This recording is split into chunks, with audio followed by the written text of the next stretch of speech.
Capítulo XXV, la misión de la Iglesia y la comunidad humana. 1. La misión de la Iglesia en el mundo. La Iglesia está presente y actúa en el mundo para cumplir su misión de dilatar el reino de Dios, que no es de este mundo. Hay, pues, distinción entre Iglesia y mundo, orden espiritual y orden temporal. Y, al mismo tiempo, se da una estrecha relación entre ambos órdenes de realidades, la Iglesia, incoación del reino, cf. LG 5, que solo alcanza su plenitud en el mañana escatológico, vive inmersa en la historia, como sacramento universal de salvación, cf.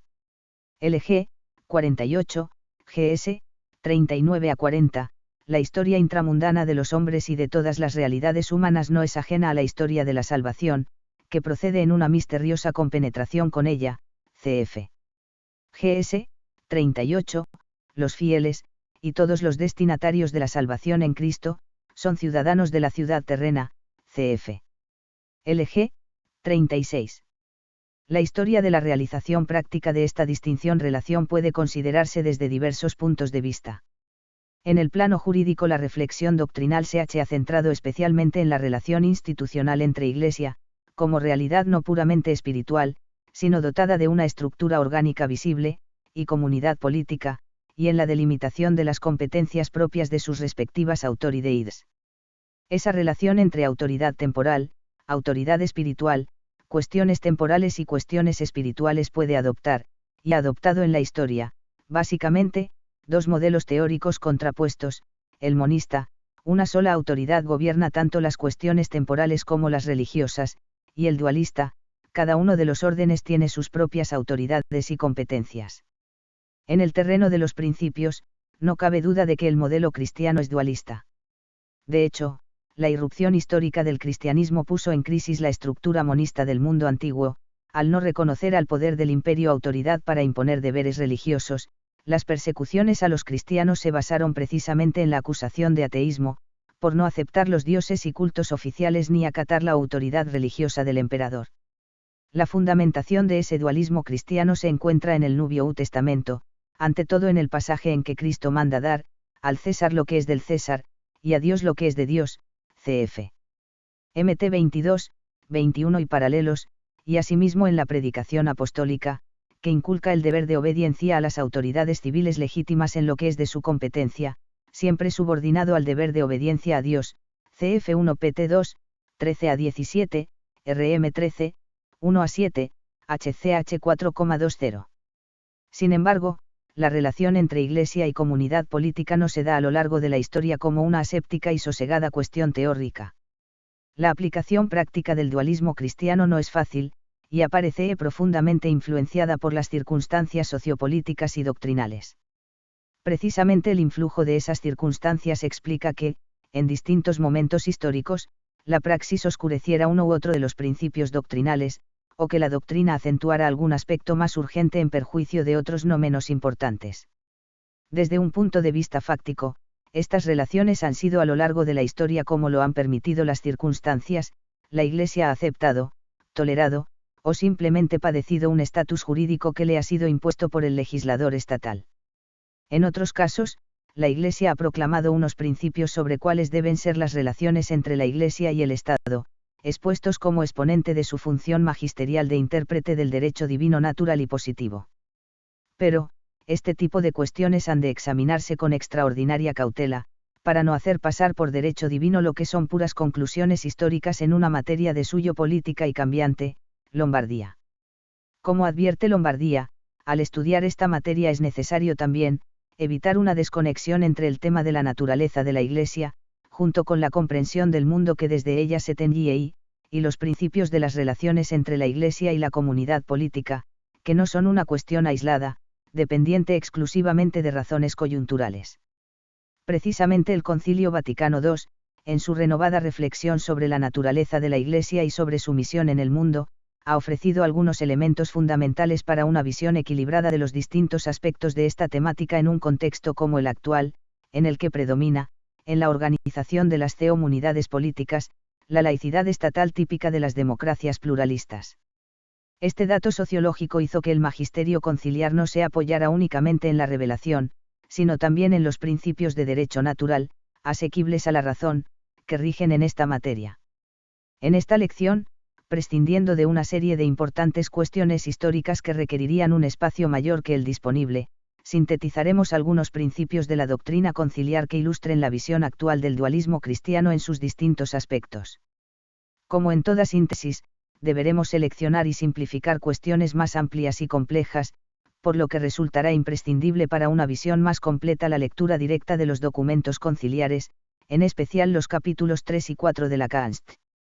Gaudium et Spes y la Decl. Dignitatis Humanae. 2. Misión de la Iglesia y realidades temporales. A. Valor y sentido de las realidades temporales. Desde el exordio mismo de la Kanst.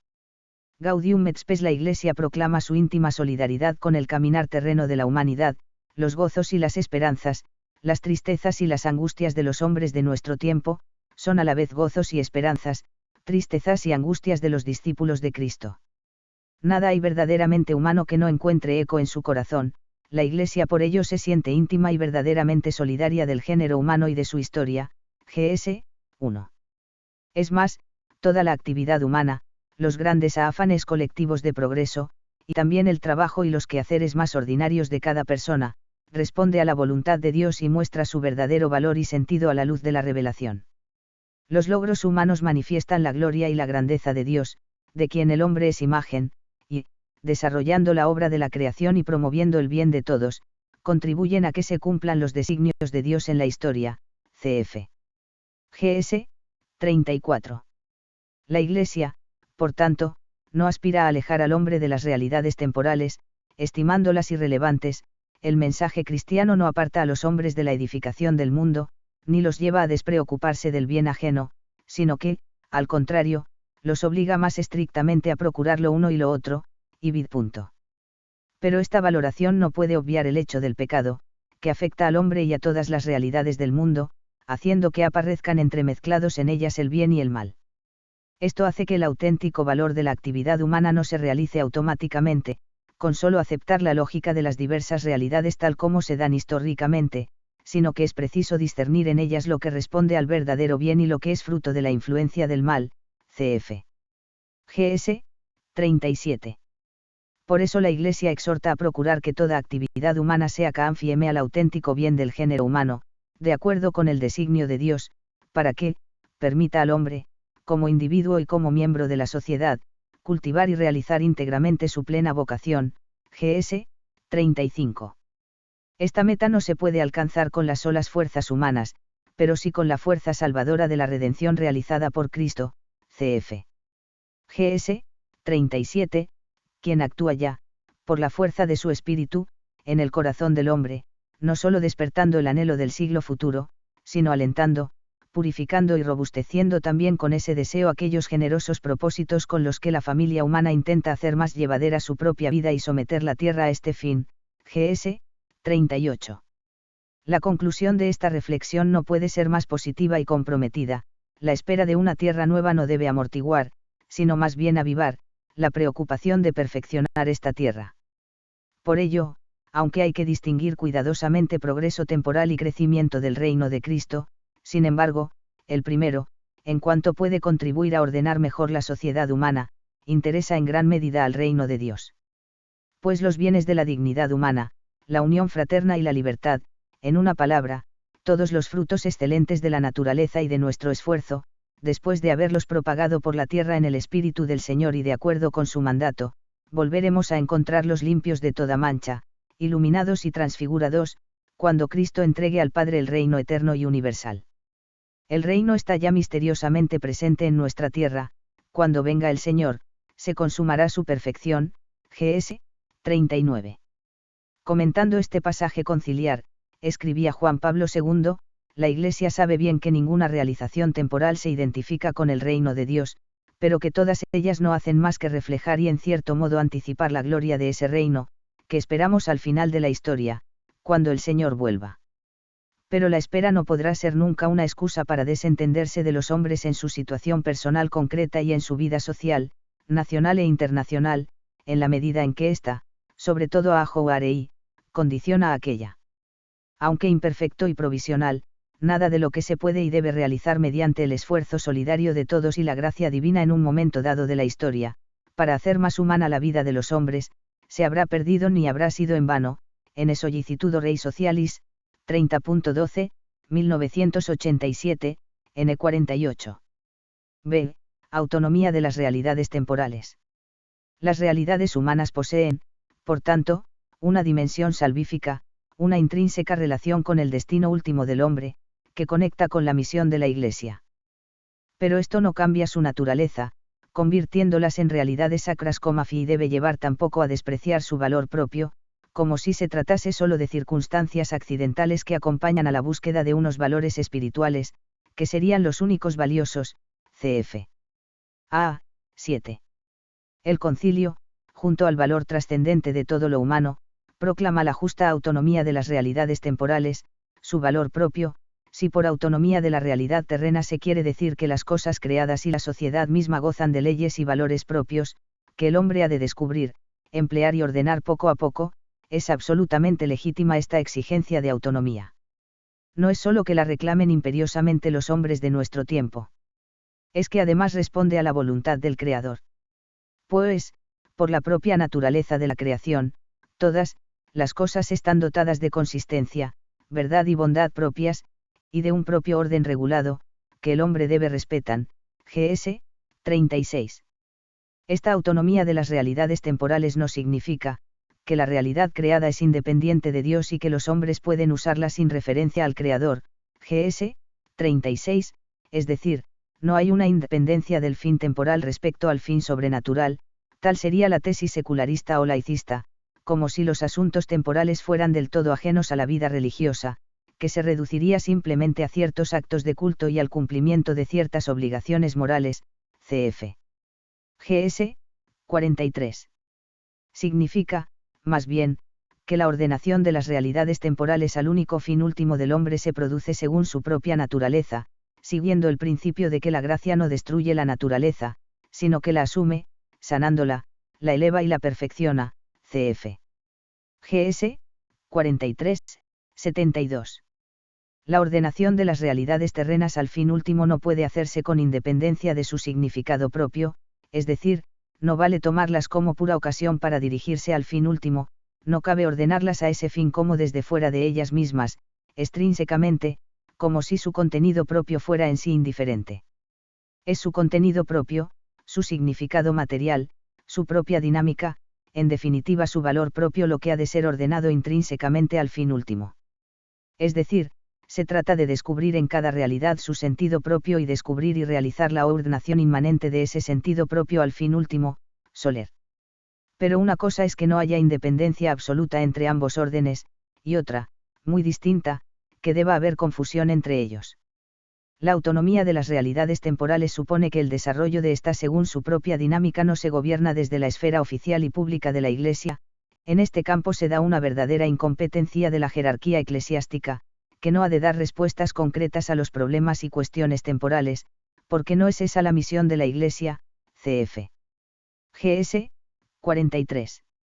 Como veremos enseguida, vide infra, 4, b, la consecuencia práctica más directa de esa autonomía es que, en el ámbito de las realidades temporal se da una libertad que el CIC ha formulado como derecho fundamental, CFC 227, y de la que deriva un natural pluralismo en las opciones temporales que los fieles adoptan siguiendo su conciencia bien formada. 3. Iglesia y comunidad política. Puesto que en la comunidad política se verifica la realización más completa del bien común de la comunidad humana, cf.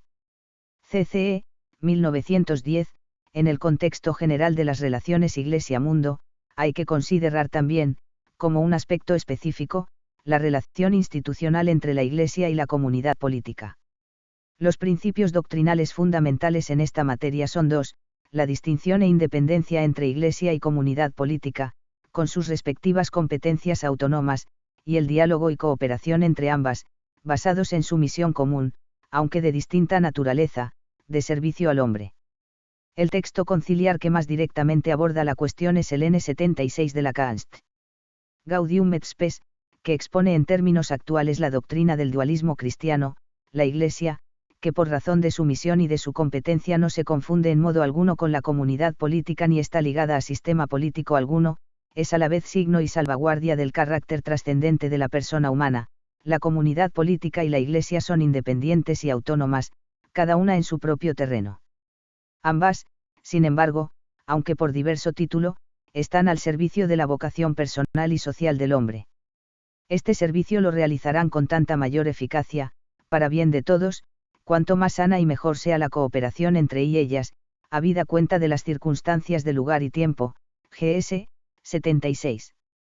Sintetizaremos a continuación algunas de las manifestaciones prácticas más relevantes de esta doctrina. A.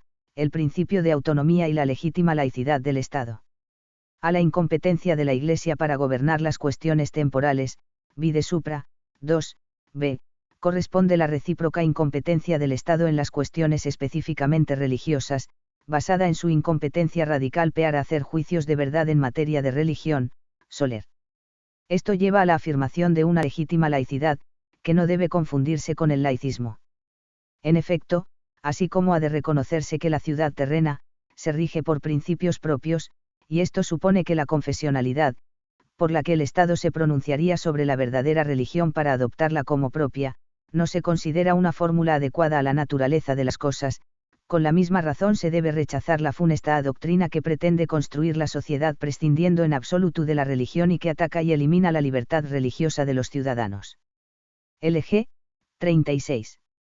Este último planteamiento, en el fondo, constituye una suerte de confesionalismo agnóstico o ateo del Estado, ya que presupone una toma de postura del Estado en cuanto tal, en este caso, negativa, sobre la religión, y acaba por imponer a todos los ciudadanos, mediante actuaciones legislativas, culturales, educativas, etc., una organización social INS pirada por el laicismo, que no es neutralidad en materia religiosa, sino una ideología bien determinada. Para la doctrina moral católica, la laicidad, entendida como autonomía de la esfera civil y política respecto de la esfera religiosa y eclesiástica, nunca de la esfera moral, es un valor adquirido y reconocido por la Iglesia, y pertenece al patrimonio de civilización alcanzado. Cf. GS 76. Todos los fieles son bien conscientes de que los actos específicamente religiosos, profesión de fe, cumplimiento de actos de culto y sacramentos, doctrinas teológicas, comunicación recíproca entre las autoridades religiosas y los fieles, etc., quedan fuera de la competencia del Estado, el cual no debe entrometerse ni para exigirlos ni para impedirlos, salvo por razones de orden público. El reconocimiento de los derechos civiles y políticos, y la administración de servicios públicos no pueden ser condicionados por convicciones o prestaciones de naturaleza religiosa por parte de los ciudadanos. CDF, nota doctrinal sobre algunas cuestiones relativas al compromiso y la conducta de los católicos en la vida política, 24 de noviembre de 2002, N6. B. Libertad de la Iglesia y libertad religiosa. La legítima laicidad se reconoce, por tanto, como un valor que refleja adecuadamente la autonomía de la que venimos hablando, basada en la naturaleza y misión respectivas de la Iglesia y de la comunidad política. Pero no debe entenderse como exclusión de toda manifestación religiosa en la ordenación de la vida social, ni ha de llevar al desconocimiento de la Iglesia como instancia con capacidad de intervenir en ella, siempre con arreglo a su naturaleza propia. Por el contrario, es de justicia que la Iglesia pueda en todo momento y en todas partes predicar la fe con entera libertad, enseñar su doctrina social, ejercer su misión entre los hombres sin traba alguna y emitir su juicio moral, también sobre COSIs que afectan al orden político, cuando lo exijan los derechos fundamentales de la persona o la salvación de las almas, aplicando todos y solo aquellos medios que sean conformes al Evangelio y al bien de todos según la diversidad de tiempos y condiciones. GS 76. Esta libertad de la Iglesia para cumplir su misión, siempre y solo con los medios adecuados a ella, tiene un fundamento radical de derecho divino, la constitución de la Iglesia y su envío por parte del mismo Cristo. Cf. DH 13, que es decisivo en la autocomprensión que la Iglesia tiene de su ser y de su misión.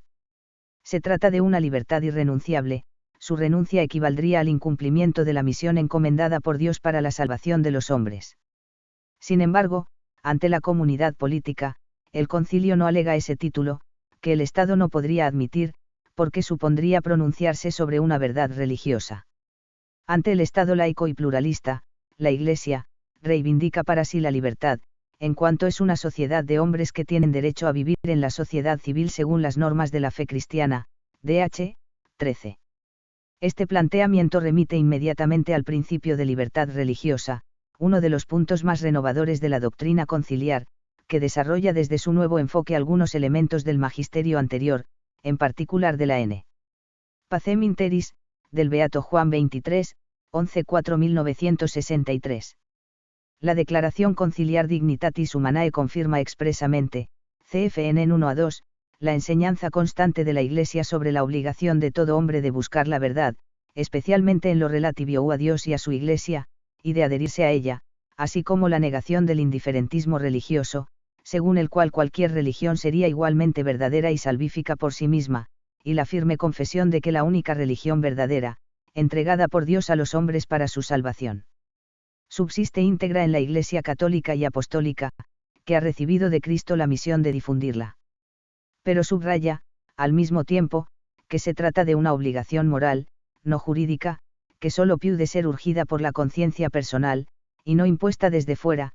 La verdad no se impone de otra manera que por la fuerza de la misma verdad, que penetra suave y a la vez fuertemente en las almas, DH 1. La libertad religiosa, en cambio, se sitúa en el plano jurídico, es un derecho natural, que debe ser reconocido en el ordenamiento jurídico de la sociedad, de forma que se convierta en un derecho civil, y consiste en que, todos los hombres han de estar inmunes de coacción, tanto por parte de personas particulares como de grupos sociales y de cualquier potestad humana, de modo que, en materia religiosa, ni se obligue a nadie a obrar contra su conciencia, ni se le impida actuar conforme a ella. En privado y en público, solo o asociado con otros, dentro de los límites debidos, DH 2. La proclamación de este principio no supone equiparar la verdad con el error, o negar los deberes morales de la persona hacia la verdad, sino afirmar que la verdad no puede imponerse coactivamente en la vida social, porque la dignidad de la persona exige que esos deberes se cumplan de manera adecuada a la naturaleza del hombre, es decir, con la necesaria libertad psicológica y con ausencia de coacción externa, cf. DH 2. Por otra parte, no se trata solo de una libertad individual, sino que posee una esencial dimensión colectiva o comunitaria, porque la naturaleza social, tanto del hombre como de la religión misma, exige las comunidades religiosas, DH 4, a las que debe reconocerse la libertad necesaria para existir y actuar en cuanto tales en la vida social, con tal que no se violen las justas exigencias del orden público, y videm. Además, cada familia, en cuanto sociedad que goza de un derecho propio y primordial, tiene derecho a ordenar libremente su vida religiosa doméstica bajo la dirección de los padres, DH 5. Los NN 4 y 5 de la Declaración Dignitatis Humanae detallan, respectivamente, el contenido de la libertad religiosa de las comunidades y de las familias. Así entendida la libertad religiosa, se advierte fácilmente su coincidencia con la libertad que la Iglesia ha reclamado, de una u otra manera, en toda circunstancia histórica para el cumplimiento de su misión sobrenatural. La doctrina conciliar entiende que, para gozar de esa libertad en el contexto de la legítima laicidad del Estado, la Iglesia no necesita invocar ningún título sobrenatural, si se reconoce y se promueve verdaderamente la libertad religiosa. Donde está vigente el principio de libertad religiosa, no solo proclameído con palabras ni únicamente sancionado por las leyes, sino además llevado a la práctica con sinceridad, allí logra al fin la Iglesia la condición estable, de derecho y de hecho, para la independencia necesaria en el cumplimiento de la misión divina. Hay, pues, concordancia entre la libertad de la Iglesia y la libertad religiosa, que debe reconocerse como un derecho a todos los hombres y comunidades y sancionarse en el ordenamiento jurídico, DH 13. C. El principio de cooperación Iglesia-Estado. La Const. Gaudium et Spes, al mismo tiempo que afirma la autonomía y la independencia de la Iglesia y la comunidad política, enuncia el principio de cooperación. Ambas, aunque por diverso título, están al servicio de la vocación personal y social del hombre. Este servicio lo realizarán con tanta mayor eficacia, para bien de todos, cuanto más sana y mejor sea la cooperación entre ellas, habida cuesta de las circunstancias de lugar y tiempo. GS 76. La indicación de que esta cooperación deberá tener en cuenta las circunstancias de tiempos y lugares supone que no hay una forma jurídica de relación entre la Iglesia y el Estado que se considere abstractamente ese instrumento óptimo o ideal. Su determinación es una cuestión política, necesariamente sometida a los cambios históricos. No se califica a priori, por ejemplo, el concordato como modelo perfecto de relación con los Estados, por lo que a la Iglesia respecta, servirá cualquier fórmula que sea posible, dadas las circunstancias, b. Oportuna, desde el punto de vista prudencial, c. Eficaz para establecer o mejorar la cooperación, d. Respetuosa de los principios, ya explicados, que rigen en esta materia. Desde la perspectiva de la libertad religiosa, esta cooperación es no solo posible, sino necesaria. En efecto, la laicidad del Estado no es mera neutralidad ante el hecho religioso, sino reconocimiento de su natural incompetencia para tomar partido en esa materia, que es objeto de una libertad fundamental de los ciudadanos. Pero precisamente por eso, la actitud del Estado no puede ser puramente abstencionista. La verdadera vigencia de las libertades exige por parte de los poderes públicos no solo reconocimiento y tutela, sino también promoción de las condiciones que hagan viable su ejercicio efectivo, como elemento del bien común. En otras palabras, la independencia y autonomía entre Iglesia y Estado no significan, mutua ignorancia, vivir como si el otro no existiera. Debe, pues, la potestad civil tomar eficazmente a su cargo la tutela de la libertad religiosa de todos los ciudadanos con leyes justas y otros medios aptos, y facilitar las condiciones propicias que favorezcan la vida religiosa, para que los ciudadanos puedan ejercer efectivamente los derechos de la religión y cumplir sus deberes, y la misma sociedad goce así de los bienes de la justicia y de la paz que dimanan de la fidelidad de los hombres para con Dios y para con su santa voluntad. Dh. 6. El Estado no actúa en contra de la legítima laicidad cuando promueve la libertad religiosa, porque esa promoción no se basa en un acto de fe o en una preferencia religiosa del Estado, sino en la consideración del hecho religioso como un factor social relevante.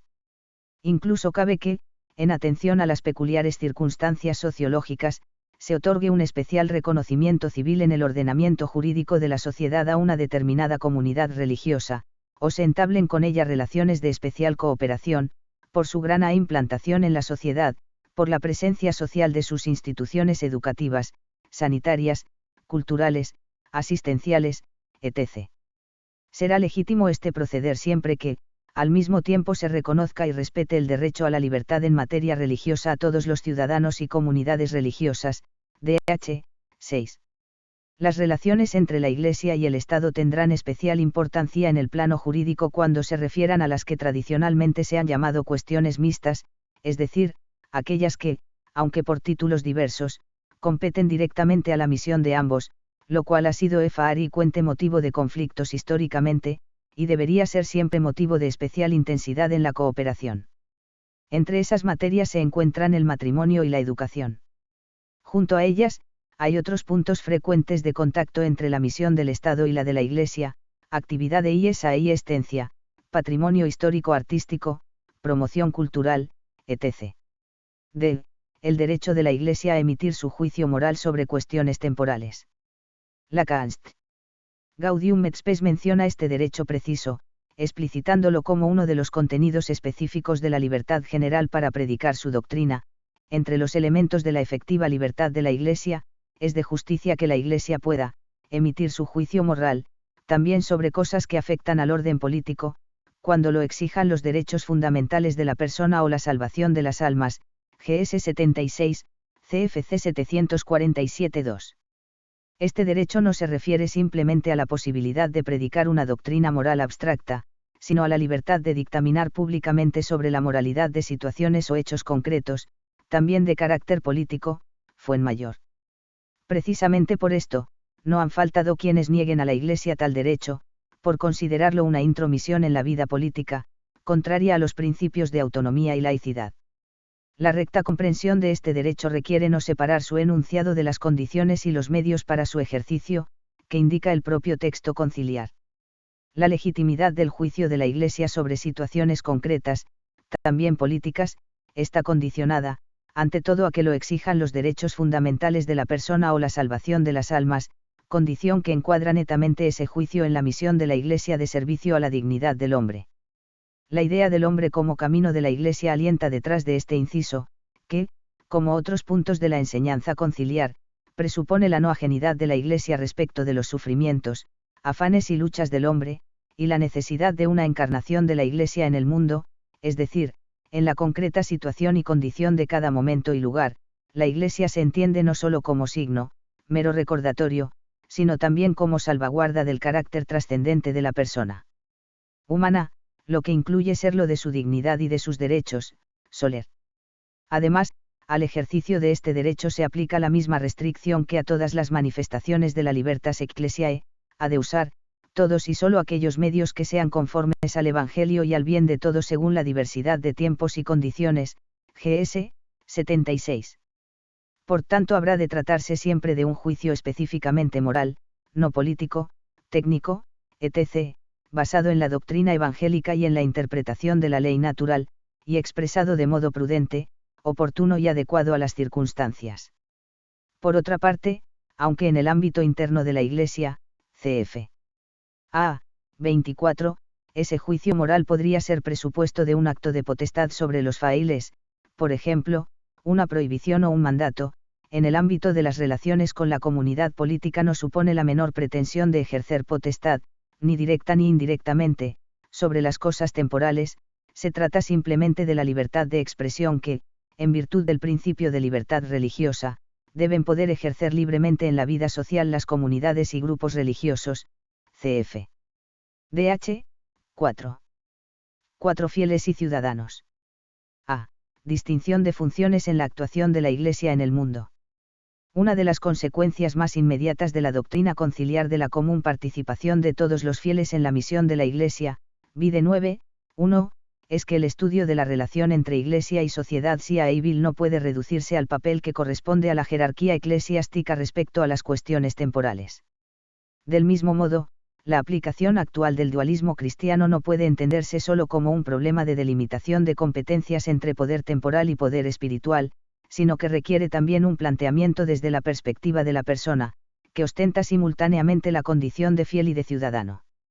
Lacan, Lumen Gentium, en su N36, explica el papel que corresponde a los fieles laicos, en virtud del munus regale, en la implantación del reino de Cristo en todas las realidades temporales, reproduciendo a escala personal la teología del valor salvífico de las realidades temporales que hemos estudiado ya a escala eclesial, y concluye con una exhortación a la unidad de vida, vide X, 4, b. Para llevar a cabo su misión en el mundo los fieles deben distinguir los derechos y obligaciones que tienen en cuanto fieles y en cuanto ciudadanos, y, a la vez, deben procurar armonizarlos, recordando que deben guiarse siempre por la conciencia cristiana, también en los asuntos temporales. Aunque estos derechos y deberes atañen a todo fiel, nos ceñiremos en este apartado a la misión propia de los laicos. La profundización doctrinal en la vocación y misión eclesial de los laicos en el mundo constituye, probablemente, uno de los puntos más relevantes del magisterio conciliar sobre las relaciones Iglesia-mundo en sus distintos aspectos. No reiteraremos aquí lo ya expuesto sobre los fieles laicos, su corresponsabilidad en la misión de la Iglesia y la secularidad como nota peculiar de su vocación cristiana, vide X, 4, pero conviene tenerlo presente como trasfondo de las enseñanzas del concilio sobre este punto. La otra cara de esta doctrina se expone en Lacan. Gaudium et Spes, que, dirigiéndose a la sociedad civil, reclama que no se confunda la actuación institucional de la Iglesia, limitada por la autonomía de lo temporal, vide supra, 2, b, con la actuación que cada uno de los fieles, solo o asociado con otras personas, lleva a cabo personalmente, con la plena legitimidad que le otorga su condición de ciudadano entre los demás ciudadanos. Es de suma importancia, sobre todo allí donde existe una sociedad pluralista, tener un recto concepto de las relaciones entre la comunidad política y la Iglesia y distinguir netamente entre la acción que los cristianos, aislada o asociadamente, llevan a cabo a título personal, como ciudadanos de acuerdo con su conciencia cristiana, y la acción que realizan, en nombre de la Iglesia, en comunión con sus pastores, GS 76. En efecto, el N43 de Lacan. Gaudium et Spes apunta a una distinción de funciones en lo que respecta a las realidades temporales. Compete a los pastores sagrados ofrecer a los laicos orientación doctrinal e impulso espiritual, pero, no es su misión, dar, una solución concreta en todas las cuestiones, aun graves, que surjan. Por el contrario, competen a los laicos propiamente, aunque no exclusivamente, las tareas y el dinamismo seculares. A la conciencia bien formada del seglar toca lograr que la ley divina quede grabada en la ciudad terrena, y vid cf también LG, 33, C 225-1. Este deber adquiere especial urgencia en aquellas materias en que es más necesario promover una legislación respetuosa con la verdad sobre el hombre, derecho a la vida, matrimonio y familia, cultura y educación, justicia social, etc., cf. GS, 46 a 72, por eso la Iglesia, predicando la verdad evangélica e iluminando todos los sectores de la acción humana con su doctrina y el testimonio de los cristianos, respeta y promueve también la libertad y responsabilidad políticas del ciudadano, GS, 76. La nota doctrinal de la CDF sobre algunas cuestiones relativas al compromiso y la conducta de los católicos en la vida política ha recordado algunos criterios para orientar la acción de los católicos en la vida política y en su contribución a una legislación rectamente inspirada.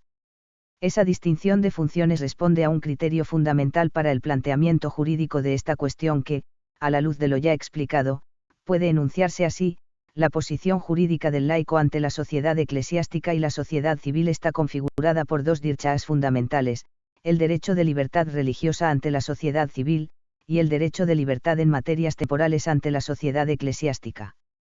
En materia religiosa el Estado es incompetente, y en materias temporales lo es la Iglesia, Hervada. Hay, sin embargo, apunta el mismo autor, un punto de confluencia: las materias temporales tienen una dimensión moral y sobre ellas recae la ley de Dios, ley natural en su mayor parte y algunos aspectos de la ley divino-positiva. Los cristianos, en cualquier asunto temporal, deben guiarse por la conciencia cristiana, ya que ninguna actividad humana, ni siquiera en el orden temporal, puede sustraerse al imperio de Dios, LG, 36. La jerarquía de la Iglesia interviene, pues, en el orden temporal a través del magisterio sobre la fe y las normas morales que rigen la conducta humana, CFC 747-2, y proporcionando a cada fiel los medios de santificación. B. Libertad y pluralismo legítimo en los asuntos temporales. Como consecuencia directa de la autonomía de las realidades temporales, la orientación magisterial sobre los aspectos de fe y de moral relativos a las cuestiones temporales no consiste en aportar soluciones concretas a los problemas. En el ámbito propio de los asuntos temporales, no existe la solución católica. La doctrina de la Iglesia aporta ciertos principios generales sobre la organización justa de la sociedad, pero de ellos no se deduce unívocamente ninguna teoría política, científica, económica, etc., por lo que, a nadie le está permitido reivindicar en exclusiva a favor de su parecer la autoridad de la Iglesia. Se trata de cuestiones que Dios ha dejado a la libre discusión de los hombres, en las que cada fiel debe actuar formándose el propio juicio y adquiriendo la necesaria competencia para buscar soluciones y adoptar, entre las posibles, las decisiones que consideran más acertadas, cf. GS, 43. Es este un punto fundamental de la doctrina católica sobre esta materia: no hay dogmas en las cosas temporales.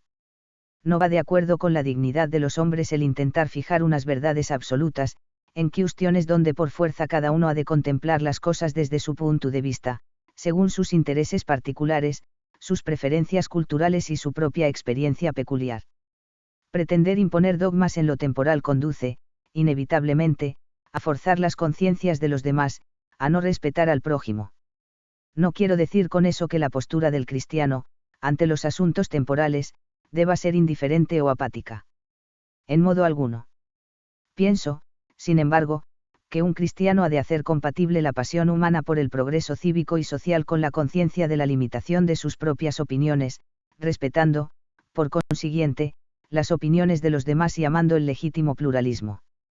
Quien no sepa vivir así, no ha llegado al fondo del mensaje cristiano, San José María Escriba. Así pues, esta libertad en las materias temporales, CFC 227, 272-2, dará lugar necesariamente a un legítimo pluralismo, también entre los cristianos, que responde plenamente a la naturaleza de las cosas.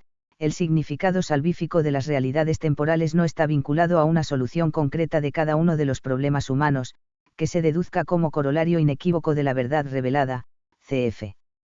GS, 43. Pero en modo alguno puede entenderse ese pluralismo como si se debiera a que las cuestiones temporales sean moralmente neutras o indiferentes, o a que en su actuación temporal los hombres estén liberados del deber de buscar la verdad, cf. GS. 16. La citada nota doctrinal de la CDF rechaza el relativismo moral.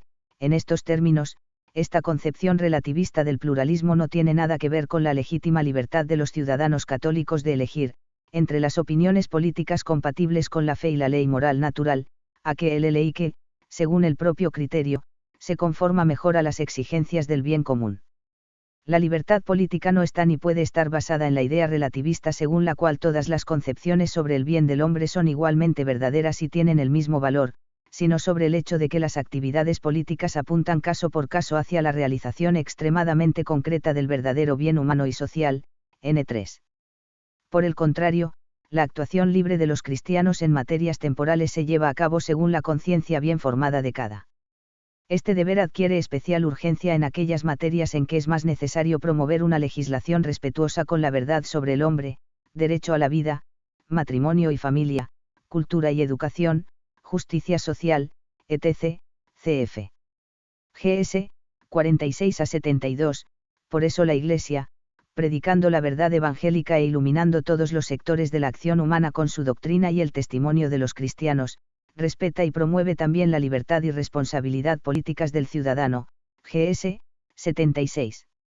La nota doctrinal de la CDF sobre algunas cuestiones relativas al compromiso y la conducta de los católicos en la vida política ha recordado algunos criterios para orientar la acción de los católicos en la vida política y en su contribución a una legislación rectamente inspirada. Esa distinción de funciones responde a un criterio fundamental para el planteamiento jurídico de esta cuestión que, a la luz de lo ya explicado, puede enunciarse así: la posición jurídica del laico ante la sociedad eclesiástica y la sociedad civil está configurada por dos derechos fundamentales, el derecho de libertad religiosa ante la sociedad civil, y el derecho de libertad en materias temporales ante la sociedad eclesiástica. En materia religiosa el Estado es incompetente, y en materias temporales lo es la Iglesia, Hervada. Hay, sin embargo, apunta el mismo autor, un punto de confluencia: las materias temporales tienen una dimensión moral y sobre ellas recae la ley de Dios, ley natural en su mayor parte y algunos aspectos de la ley divino-positiva. Los cristianos, en cualquier asunto temporal, deben guiarse por la conciencia cristiana, ya que ninguna actividad humana, ni siquiera en el orden temporal, puede sustraerse al imperio de Dios, LG. 36. La jerarquía de la Iglesia interviene, pues, en el orden temporal a través del magisterio sobre la fe y las normas morales que rigen la conducta humana, CFC 747-2, y proporcionando a cada fiel los medios de santificación. B. Libertad y pluralismo legítimo en los asuntos temporales. Como consecuencia directa de la autonomía de las realidades temporales, la orientación magisterial sobre los aspectos de fe y de moral relativos a las cuestiones temporales no consiste en aportar soluciones concretas a los problemas. En el ámbito propio de los asuntos temporales, no existe la solución católica. La doctrina de la Iglesia aporta ciertos principios generales sobre la organización justa de la sociedad, pero de ellos no se deduce unívocamente ninguna teoría política, científica, económica, etc., por lo que, a nadie le está permitido reivindicar en exclusiva a favor de su parecer la autoridad de la Iglesia.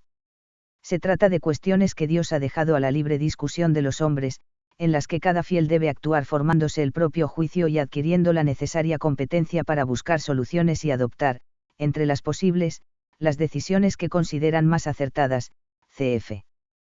GS. 43.